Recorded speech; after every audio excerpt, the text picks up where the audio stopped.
Hello students, myself Popere KS, Assistant Professor Botany of Ray Shikshan Sanstha's RBNB College, Sri Rampur.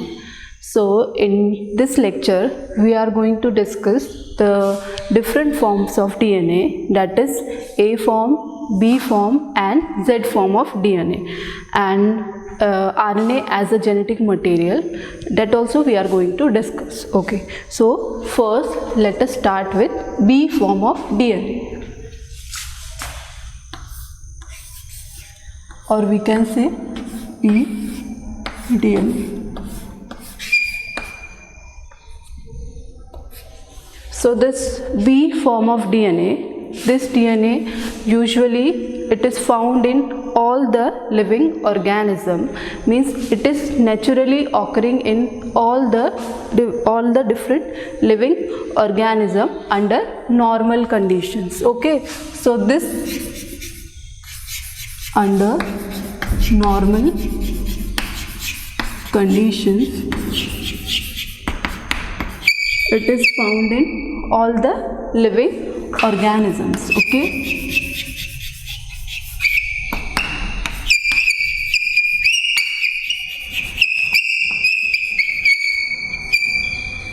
so it is found under normal conditions in all the living organism. Okay, and the next point is this form of DNA, this is mostly found in low salt conditions. Okay, or it occurs in low salt condition and high degree of hydration. Okay, and high degree of hydration. So that's why it is also called as wet DNA.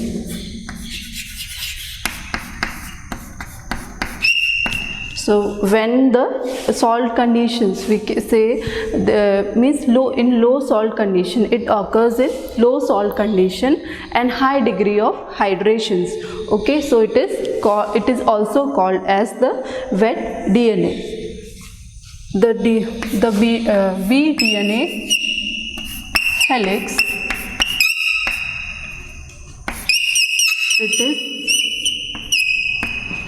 it is mostly right-handedly coiled. Okay, right-handed helix, and the two polynucleotide in this strands are also, these are, their direction is clockwise,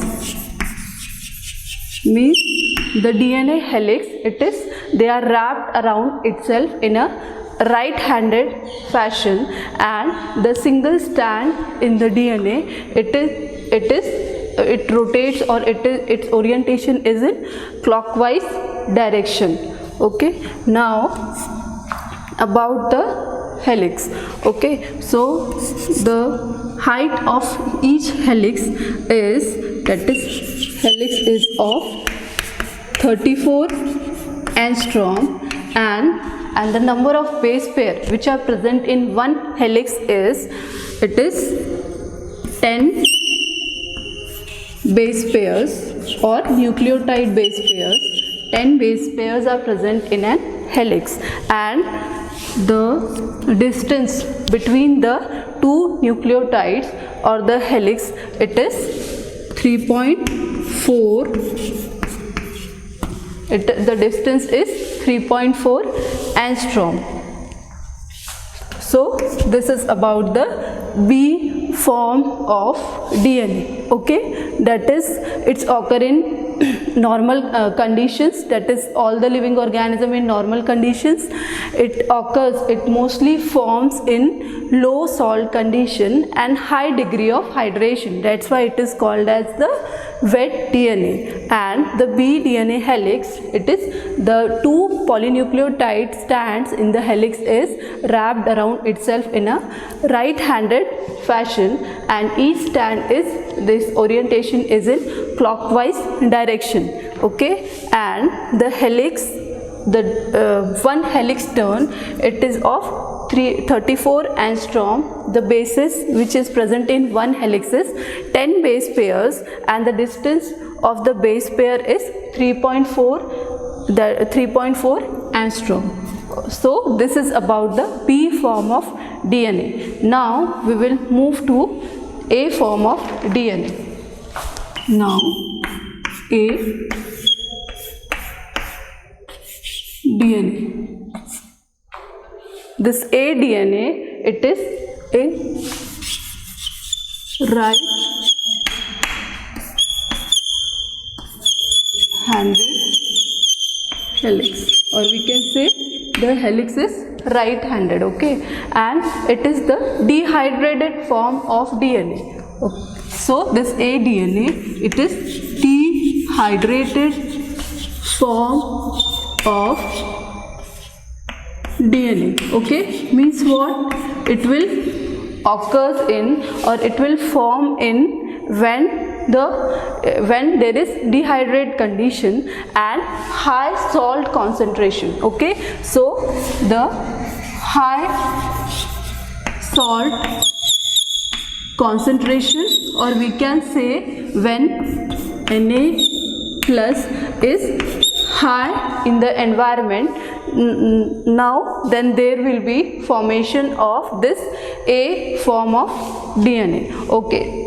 And now it has the two strands, they are wrapped around itself in a right-handed fashion, that is right-handed.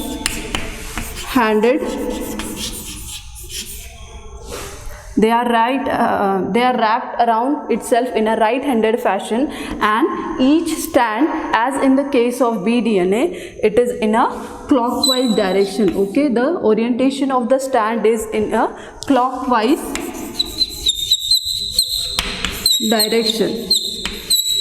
Now the next point is now the helix in ADNA, it has the number of base pair in the helix is 10.9 to 11 base pair, okay. The number of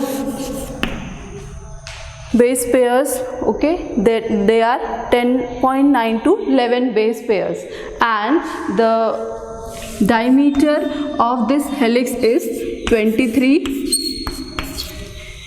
The diameter of the helix is 23 angstrom, and the distance between the base pair is 2.7 angstrom. This is the distance between the two base pair, it is 2.7 angstrom. Now when this ADNA will be formed, okay, when this ADNA, it is derived from the B form of DNA, when there is hydrophobic molecules under dry condition, okay. It is a result of hydrophobic molecules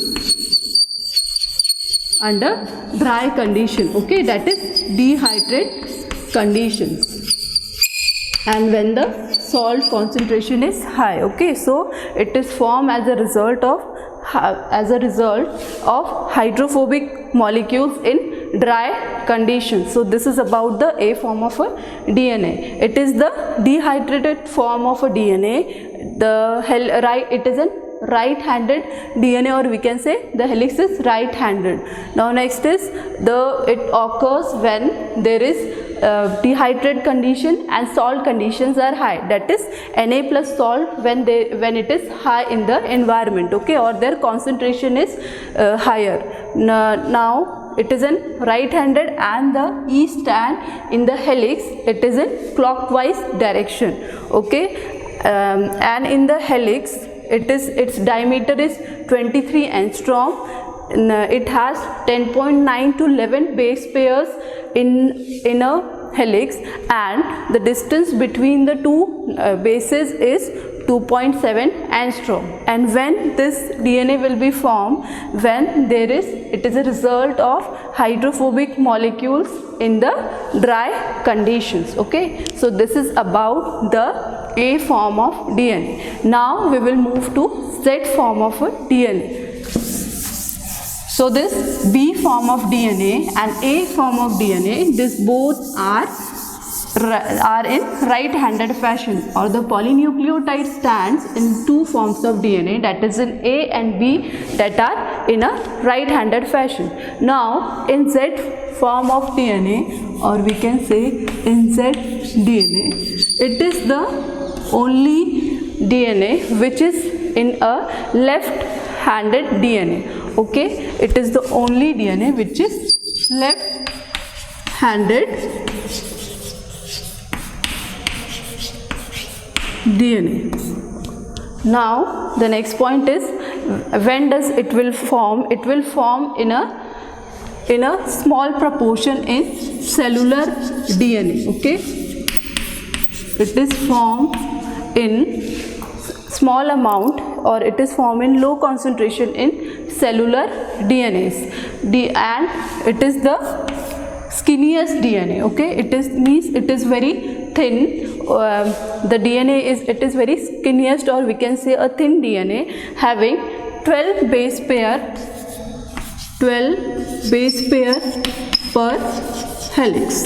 Okay, so in one helix there will be a 12 base pair, and one helix turn is of 45 angstrom, and the number of base pair is 12, and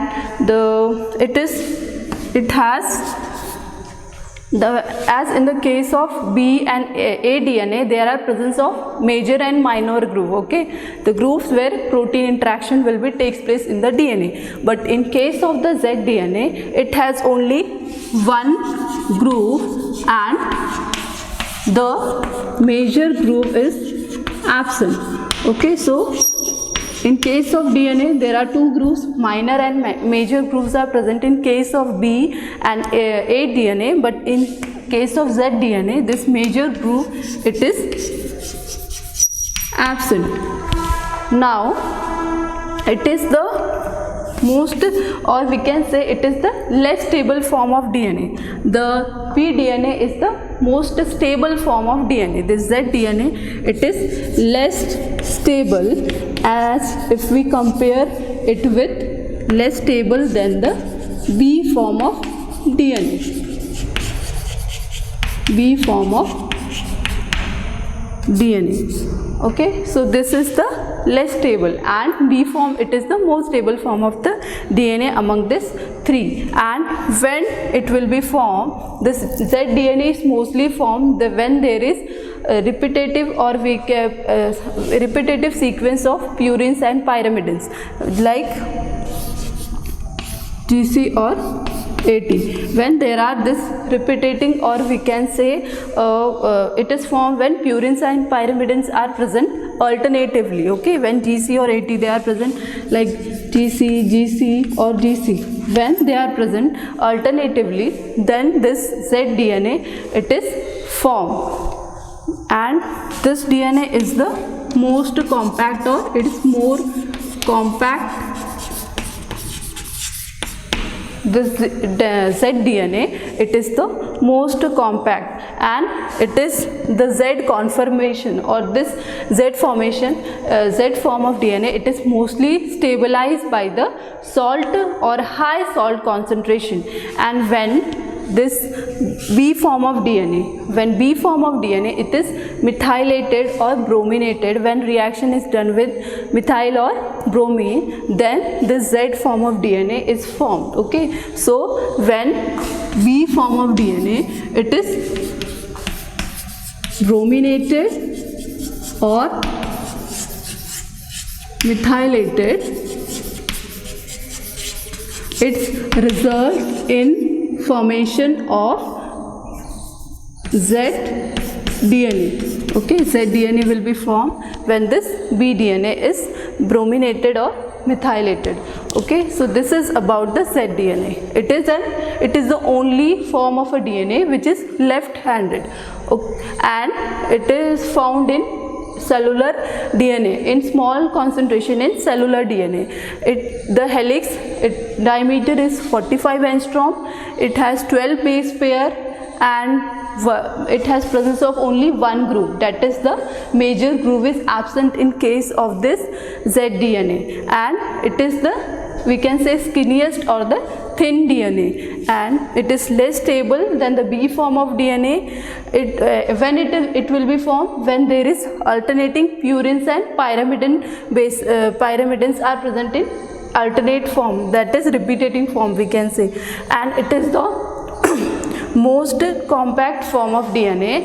And one more thing is there, that is B form is converted to Z form when the bromination or methylation of the B form of DNA takes place, and it results in formation of the Z form of DNA. So this is about the three forms of DNA: B form of DNA, A form of DNA and Z form of DNA. Among these three, mostly B form of DNA, it is found in normal conditions in all living organism, and it is the most stable form of DNA. It is the most stable, so mostly this DNA is found in the different living organism.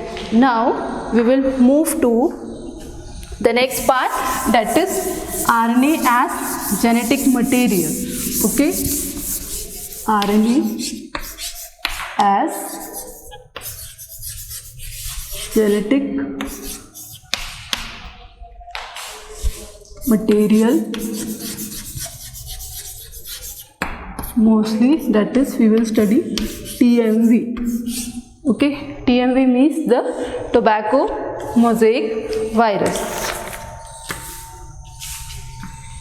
Now mostly in all the living organism, DNA is the genetic material, but in cases of some viruses, RNA will act as a genetic material.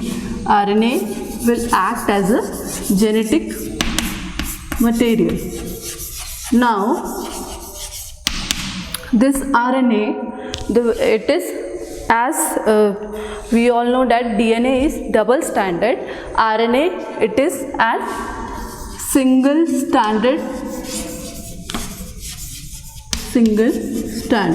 Okay, so it is acting as a genetic material, it is single stranded.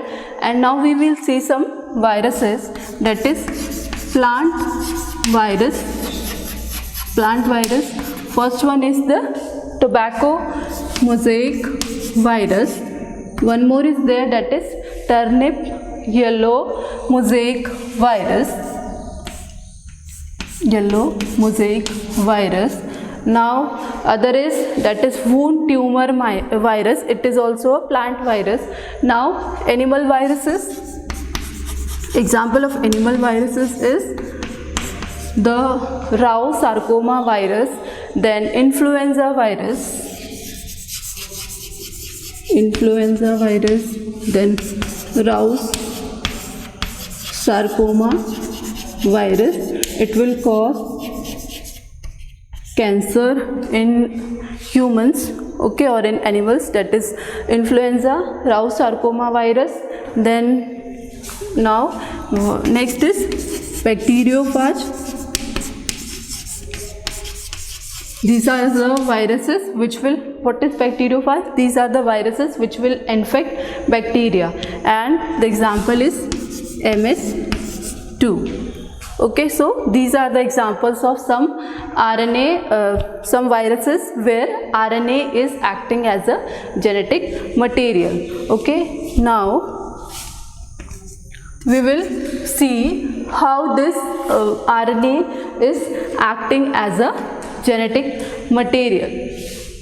This RNA, mostly it is single stranded, but in some cases it may be acting as a double stranded.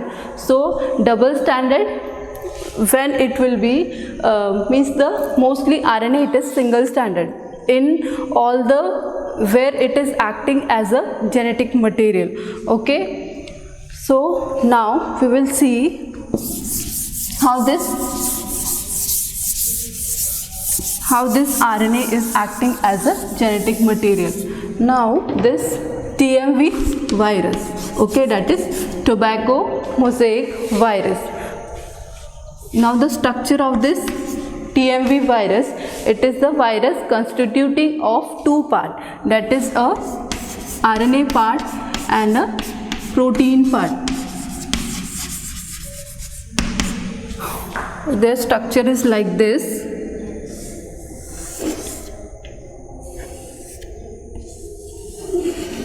This is the in middle.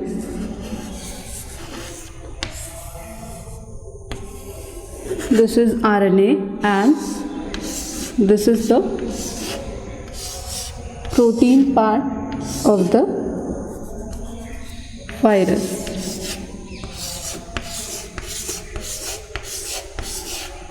So this TMV virus, it constitutes of the two different parts. This is the protein part, or this is called as caspomere.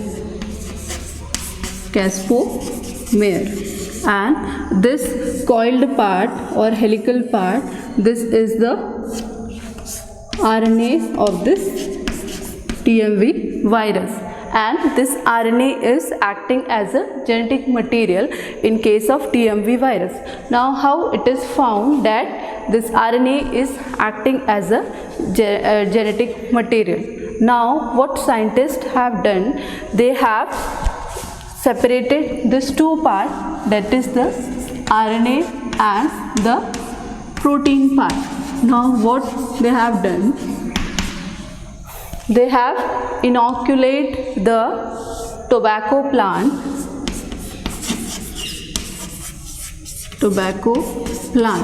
Okay, now how the tobacco plant is inoculated? Okay, in first case, it is from this TMV virus, RNA is removed and it is inoculated only with the protein plant. Okay, the TMV virus containing only protein. And in second case, the tobacco plant, it is inoculated with the TMV protein, which is consisting only of RNA. So in the first case, where only protein is there in the TMV virus, the disease, that is tobacco mosaic virus disease, is not seen. But the second case, where RNA is present in the TMV virus, where this case the disease were formed. Okay, that is the lesions were present on the leaves of the tobacco plant. Okay, here lesions are seen, or this plant is infected. Why? Because here RNA, so it's, what does it prove? Therefore it proves that the RNA is the genetic material. Okay, so RNA is the genetic material. Why? Because in second case, where RNA is present and inoculation is done due to inoculation is done with the TMV virus containing RNA, and here it shows the presence of diseases or the plant is infected and lesions were seen on the leaves. So it's proved that the TMV is acting as in TMV, RNA is acting as a genetic material. Now one more case is there, that is in this TMV virus. In this second case, what is done? This TMV virus, it is treated with ribonuclease. So what this ribonuclease will do? This will hydrolyze, or this will digest the RNA part. Ribonuclease, it will digest this RNA part. Okay, now what is left in TMV virus? RNA is digested, so only protein is left, and when this TMV, only protein part is left, and when this part is inoculated to the tobacco plant, okay, now what will be there? There is no disease will be formed, or no disease is seen. Okay, so it proves that the RNA is the genetic material. Okay, one more case is there, that is the third one. Scientists, what they have done, they have taken the two different strains of TMV virus, that is TMV1.